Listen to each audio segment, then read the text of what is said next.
Hurmatli bizni kuzatuvchilar, bugun Nanay beshbarmog'ini alohida mana shunday svetofordan kelganingizda xuddi mana shu yerda go'sht markazi ochildi.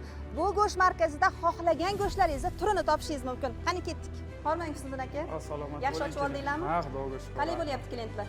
Yaxshi, xudoga shukr. Bu go'sht qanaqa go'sht? Bu go'sht buqani go'shti, yosh buqani go'shti, yumshoq, svejiy, bugun. Yanga, hurmatli kuzatuvchilar, bu yerda siz xohlagan go'shtingizni topishingiz mumkin. Qo'y go'shti deysizmi, mol go'shti deysizmi, ot go'shti deysizmi? Bu otni dandana go'shti hisoblanar ekan 125 ming so'mdan. Lekin juda chiroyli.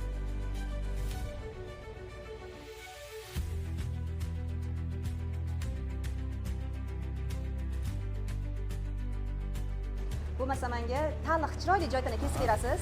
Go'shtlarni birinchi o'rinda onam juda ham chiroyli baholaydilar. Onamga borib ko'rsataman. Hali bo'ldi, chiroyli qilaramiz. Hozir duo qilib yeylik.